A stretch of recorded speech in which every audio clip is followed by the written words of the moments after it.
She curled up in row 10, her worn jacket pulled tight against the airplane's chill, looking more like someone who'd missed her connecting flight than a first-class passenger. The whispers started before takeoff.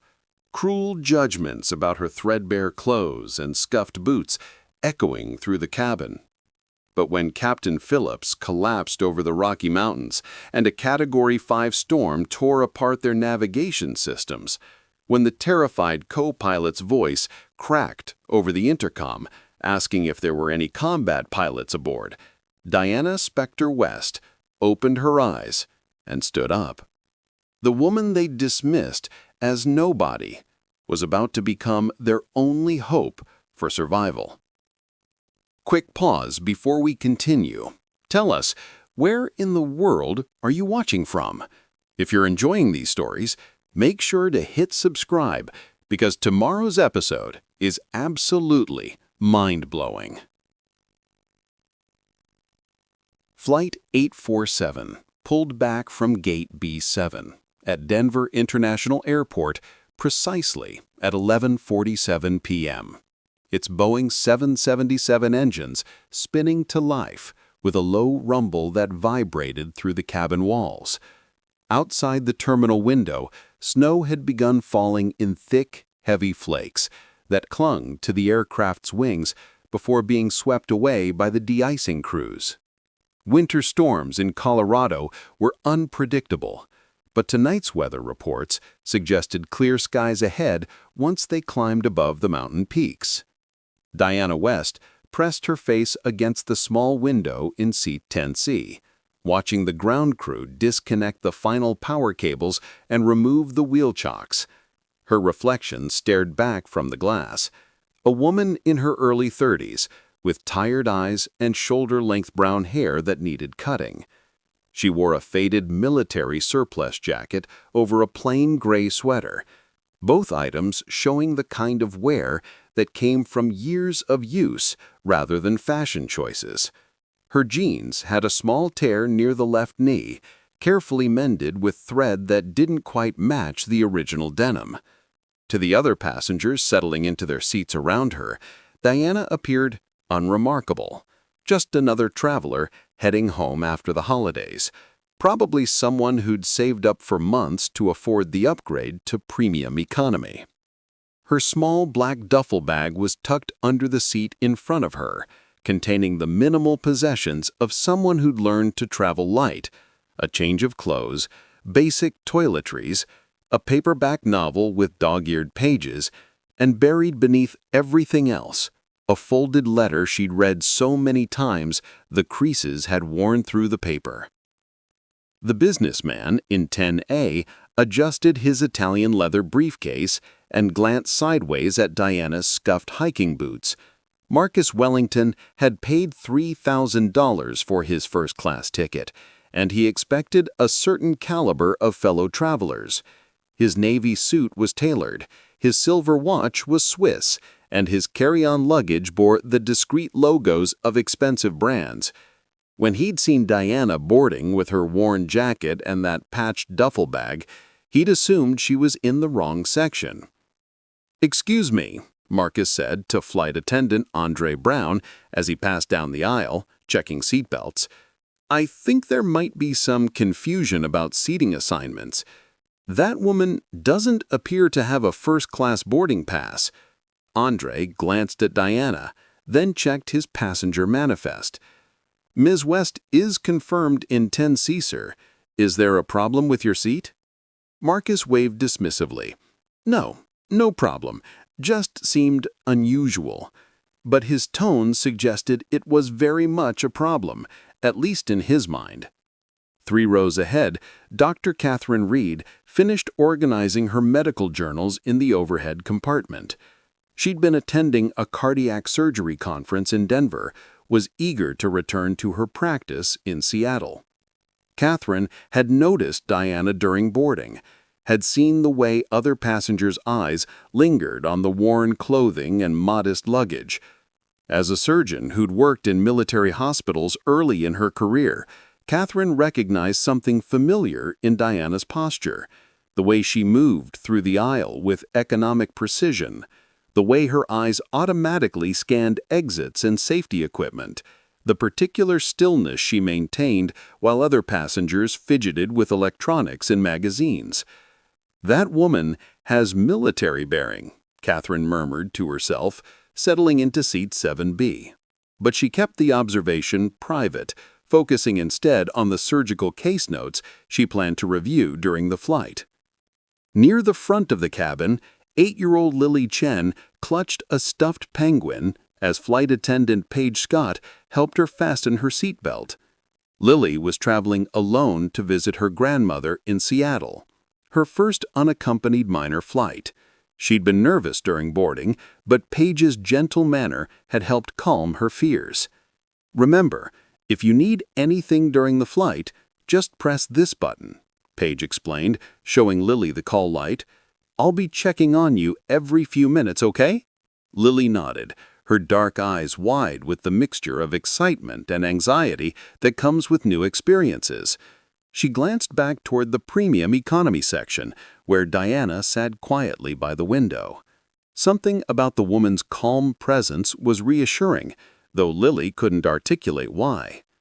Behind them, in row 15, Sophia Morales adjusted her sleeping infant daughter against her shoulder while struggling with an overflowing diaper bag. Sophia was a single mother returning from a job interview in Denver, hoping against hope that the position she'd applied for would offer the stability her family desperately needed. The flight represented more than transportation. It was a bridge between her current struggles and the possibility of a better future. "Ma'am, would you like me to help you get settled?" Andre asked, noticing Sophia's difficulty managing both the baby and her belongings. "Thank you. That's very kind," Sophia replied, grateful for the assistance.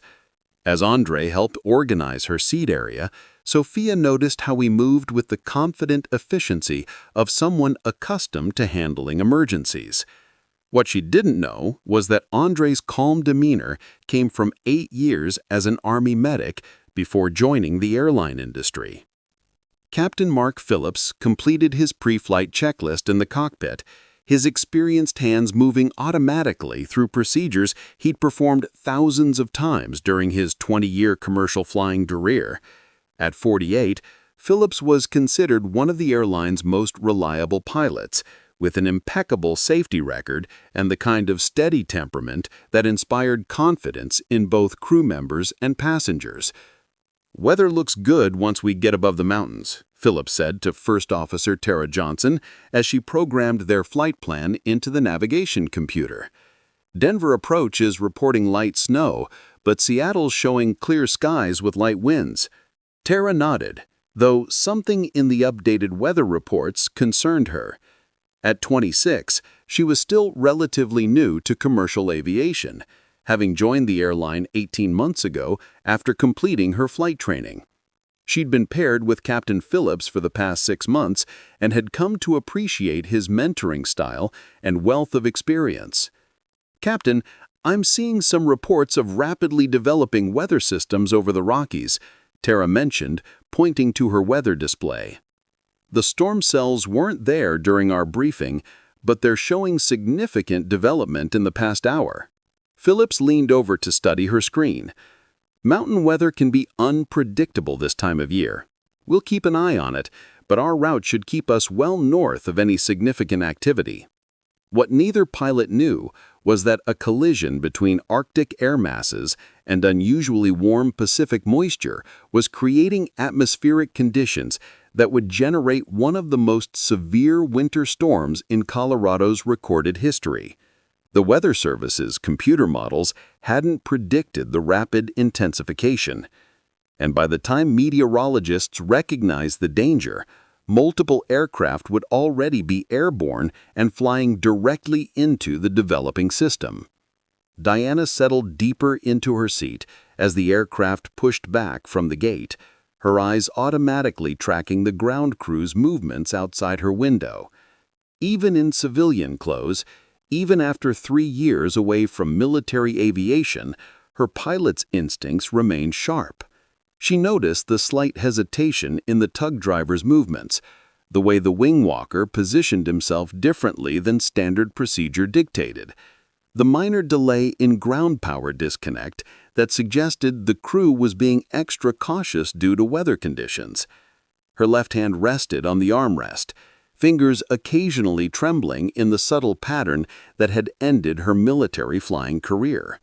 The tremors were barely noticeable to casual observers, but Diana was acutely aware of them. Physical therapy had helped, but the nerve damage from her final combat mission remained permanent. The Air Force Medical Board had been clear. Pilots with neurological impairments, even minor ones, represented unacceptable risks during critical flight operations. Diana closed her eyes as the aircraft began its taxi toward the active runway. But sleep didn't come immediately. Had backup from someone who spoke with the authority of extensive experience. "Captain West, what do you need from me?" Tara asked, relinquishing primary control of the aircraft without hesitation. "Keep monitoring our engine parameters and fuel flow," Diana instructed, her hands settling on the control yoke with practiced familiarity. "Call out any warning lights or system failures immediately. We're going to hand fly this aircraft out of the storm using techniques they don't teach in commercial aviation." The difference in aircraft handling was immediate. Where Tara had been fighting the turbulence with large control inputs that stressed the airframe, Diana worked with the wind shears, making small adjustments that allowed the aircraft to ride the atmospheric waves rather than battling them. Her F-16 training had taught her to think of severe weather as just another adversary to be outmaneuvered rather than overpowered. In the cabin behind them, passengers noticed the change in flight characteristics even if they couldn't identify what was different. The violent jolting motion was replaced by a more controlled movement, still rough, but no longer threatening to tear the aircraft apart. Andre Brown moved through the passenger compartment, checking for injuries and trying to maintain calm despite the ongoing emergency. When he reached Marcus Wellington's seat, the businessman grabbed his arm. "That woman has no business in the cockpit," Marcus hissed. "I've been flying commercial for 20 years as a passenger, and I've never seen anything like this. She's going to kill us all." "Sir, she's our best option right now," Andre replied firmly. "The captain is unconscious, and our first officer requested assistance. Captain West has the training we need." "Captain?" Marcus's voice pitched higher with indignation. "She's wearing a thrift store jacket and boots that belong in a construction site. How do we know she's actually military?" Dr. Catherine Reed leaned across the aisle, her voice carrying the authority of someone accustomed to life and death decisions. "Mr. Wellington, I've worked with military personnel for 15 years. That woman's responses and bearing are consistent with combat aviation experience. Her medical condition doesn't negate her training." "Medical condition?" Marcus seized on the phrase. "What medical condition? Are you telling me we're trusting our lives to someone who's medically unfit to fly?" Before Catherine could respond, 8-year-old Lily Chen's voice cut through the argument with the clarity that only children possess. "She's helping the scared pilot lady. That's good. Why are you being mean?" Marcus found himself unable to argue with a child's logic, but his fear manifested as continued skepticism. "This is insane! Absolutely insane!" In the cockpit, Diana was demonstrating why the Air Force had given her the call sign Spectre. Her ability to appear exactly where enemies least expected her translated perfectly to finding paths through weather that conventional navigation declared impossible. "Seattle Center, Flight 847, requesting vectors to Cheyenne Mountain Air Force Base. We need a precision approach capability and emergency medical facilities." "Flight 847, Cheyenne Mountain is 200 miles southeast of your last known position. Current weather there is marginal but improving. Winds 280 at 25 knots gusting to 40. Visibility 2 miles in snow showers." "We'll take it," Diana replied. "What's the current approach minimums?" "Precision approach runway 21. Minimums are 200 feet and half-mile visibility." Tara's face went pale. Captain West, I've never attempted an approach in conditions that marginal. My minimum experience is 500 feet in 1 mile. Then today, you're going to learn something new, Diana said, adjusting their heading toward Cheyenne Mountain. Combat aviation teaches you that sometimes the only option is the one that scares you most. Diana's left hand began working the throttles, compensating for engine power variations caused by ice accumulation. Her tremors were more pronounced now, but her movements remained precise and deliberate. Years of flying in combat zones had taught her to function effectively, even when her body wasn't cooperating perfectly. Engine 2 is showing fluctuating power output, Tara reported. Ice accumulation in the intake is affecting compression ratios. Copy that. We'll keep number 2 online as long as possible, but be prepared for single-engine approach procedures if it fails completely. The casual way Diana discussed potentially losing an engine sent chills through Tara's spine. Commercial pilots train for engine failures, but they were typically practiced in simulators under controlled conditions, not during actual emergencies in severe weather. Sophia Morales was trying to keep her baby calm when another passenger, a middle-aged insurance executive named Robert Hayes, leaned over from across the aisle. "Ma'am, I think we should demand to speak with the real pilot. This situation is completely unacceptable." "The real pilot is unconscious," Sophia replied, exhaustion creeping into her voice. "At least someone's trying to help us." "Someone completely unqualified," Robert pressed. "Look at her. She looks like she lives on the street." Harold Peterson turned around from his seat 2 rows ahead, his normally gentle voice sharp with irritation. "Son, I flew transport planes in Vietnam for 2 tours. That woman moves like a pilot, talks like a pilot, and right now she's the only thing standing between us and a smoking hole in the ground. I suggest you shut your mouth and let her work." The rebuke from a fellow veteran carried weight that silenced Robert's complaints, at least temporarily. Harold had recognized something in Diana's bearing that civilian passengers missed: the particular confidence that comes from making life-and-death decisions under extreme pressure.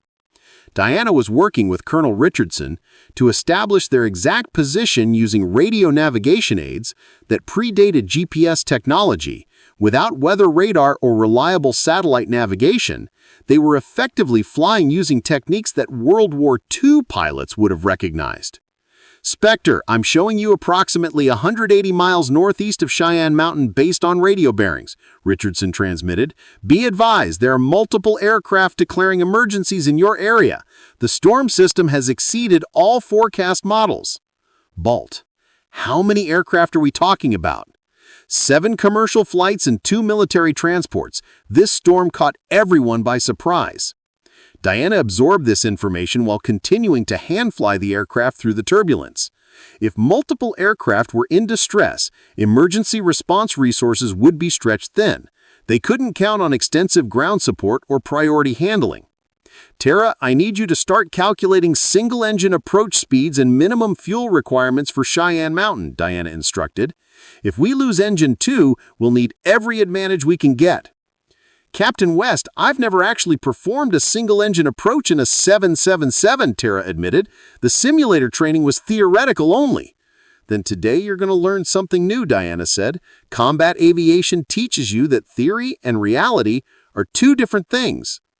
As Diana spoke, her left hand seized momentarily, the tremors intensifying to the point where she nearly lost her grip on the throttles. She clenched her jaw, willing the muscle spasms to subside, but both Tara and Andre noticed the episode. "Captain, are you sure you can handle the controls?" Andre asked quietly. Diana looked at her shaking hand, then at the storm raging outside the cockpit windows. "Andre, 3 years ago, I was flying close air support missions in Afghanistan when an IED nearly killed me. The doctor said I'd never fly again. Tonight, 183 people are depending on skills I learned in combat zones where hesitation meant death. My hand may shake, but my judgment is solid." The conviction in her voice convinced Andre, but she could see continued doubt in Tara's expression. The first officer was young enough to believe that perfection was a requirement for success, inexperienced enough to think that physical limitations always trumped mental capabilities. "First Officer Johnson," Diana said formally, "I need to know if you can follow my instructions even when they contradict your training. What I'm about to ask you to do will seem wrong, dangerous, and possibly suicidal, but it's based on experience flying through weather that would ground every commercial pilot in the world." Tara met Diana's steady gaze and saw something there that reminded her of her own instructors during flight training. Authority earned through experience rather than rank. "I'll follow your lead, Captain West," Tara replied. "Just tell me what you need." The stunned silence that followed Diana's revelations stretched across multiple radio frequencies as air traffic controllers from Denver to Seattle processed the impossible. Spectre had been posthumously awarded the Distinguished Flying Cross after her aircraft disappeared during a close air support mission in Afghanistan. Her memorial service had been attended by 3 generals and a senator. "Spectre, I attended your funeral," Colonel Richardson's voice carried a tremor of disbelief. "Your parents buried an empty casket. The whole squadron thought you were dead." "Had to let them think that, Bolt," Diana replied, while simultaneously adjusting their descent angle to stay ahead of the worst turbulence. "Sometimes disappearing is the only way to survive what comes after." She'd been captured after her F-16 went down, spent 14 months in enemy hands before a special operations team extracted her during a prisoner exchange that never made the news. The physical injuries had been severe, but the psychological trauma had been worse. The Air Force had given her a medical discharge and a new identity to protect her from potential retaliation.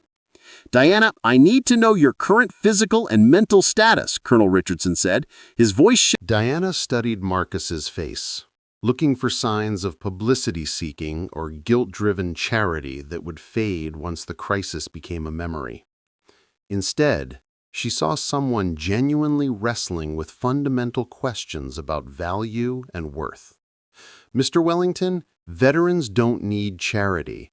They need opportunities to use their skills and recognition that their service has value beyond their ability to conform to civilian expectations." "Then help me understand how to provide opportunities instead of handouts." Before Diana could respond, her phone rang. The number was local, but she didn't recognize it. "Captain West, this is Natalie White from Channel 7 News. We understand you were the pilot who saved Flight 847 last night. Could we arrange an interview?" Diana declined quickly and hung up, but the phone rang again immediately. This time, it was a producer from a national morning show, then a representative from a book publisher, then someone claiming to represent a Hollywood studio interested in her story. "It's starting," Diana muttered, turning off her phone completely. "The media circus?" Marcus asked. "The part where a private person becomes public property," Diana replied. "Where your story gets told by people who weren't there, shaped to fit whatever narrative sells best." They'd reached the visiting officers' quarters, a modest building that provided temporary housing for personnel on official business. Diana's room was spartanly furnished with military efficiency. A single bed, small desk, and window overlooking the flight line where F-16s were lined up like sleeping predators. "Captain West," Marcus said as she prepared to enter the building. "Whatever you decide about the Air Force's offer, I hope you'll consider consulting with my foundation, not as charity, but as someone who understands what it means to be misjudged." Diana paused at the door, her hand on the handle. "Mr. Wellington, last night you learned something important about looking beyond appearances. Don't let that lesson fade when you get back to your comfortable world." Inside her temporary quarters, Diana sat on the narrow bed and pulled out the letter she'd been carrying in her duffel bag. It was from her father, written during his final weeks of cancer treatment and given to her just before his death. The letter contained his thoughts about service, sacrifice, and the importance of using whatever gifts you possessed to help others, regardless of personal cost. "Diana," the letter read, "your mother and I are proud of what you accomplished in the Air Force, but we're prouder of who you became afterward. The person who can save lives while hiding in plain sight, who can maintain humility despite extraordinary capabilities. Don't let the military or anyone else convince you that your value depends on their approval. Diana folded the letter carefully and tucked it back into her bag. Outside her window, snow was still falling, and she could see maintenance crews working on Flight 847's damaged engines.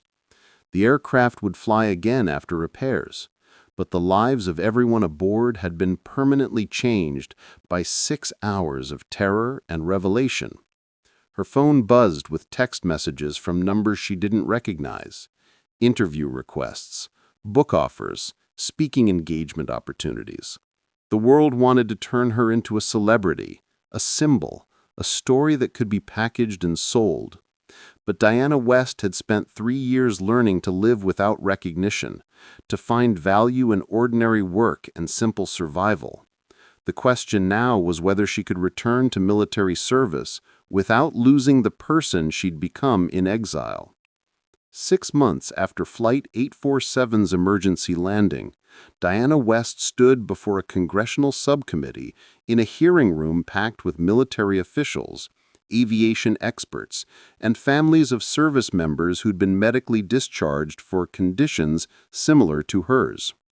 The mahogany table before her held a thick stack of documentation detailing how her case had prompted a complete review of Air Force medical evaluation procedures.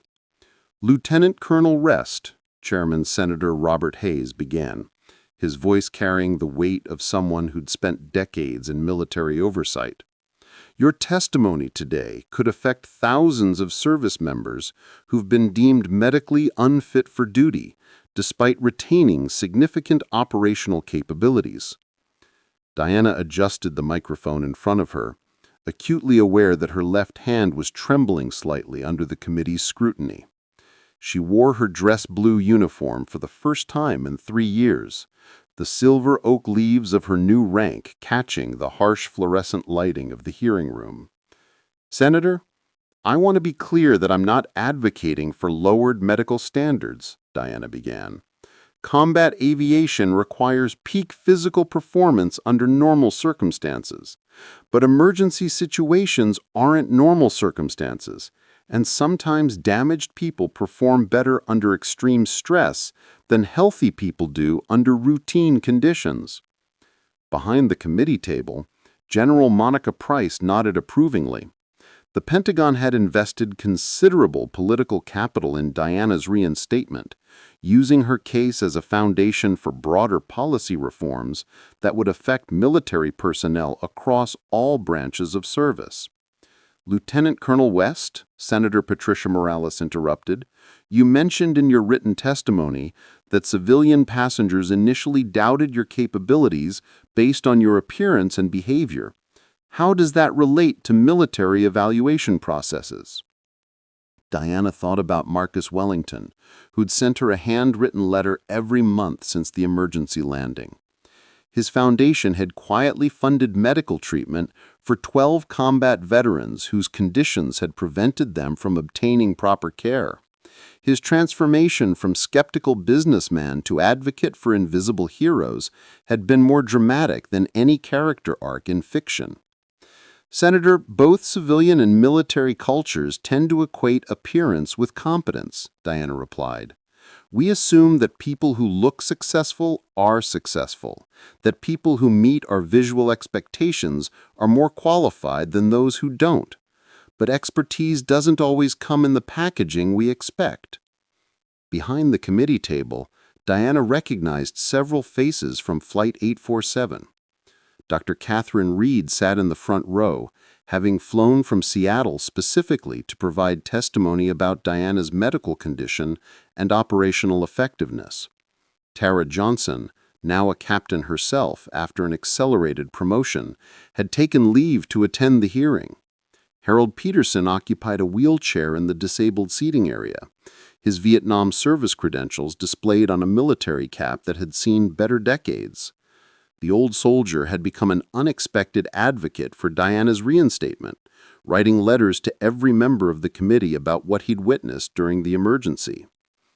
Lieutenant Colonel West, Senator Hayes continued, your current assignment as Chief of Emergency Procedures Training at Nellis Air Force Base represents a new category of military position. Can you explain how your program differs from traditional pilot training? Senator, traditional training assumes that equipment will function as designed and that procedures will be followed under controlled conditions. My program teaches pilots what to do when everything goes wrong simultaneously, when technology fails, and muscle memory becomes your only reliable guide. What Diana didn't mention was how her own medical condition had become an unexpected asset in her training role. Students who watched her manage tremors and muscle spasms while demonstrating complex procedures learned that physical limitations didn't automatically disqualify someone from effective performance. We've had the opportunity to review performance data from pilots who've completed Lieutenant Colonel West's training program, General Price interjected. Across every measurable metric, mission success rates, emergency response effectiveness, crew survival under adverse conditions, these pilots outperform their peers by significant margins.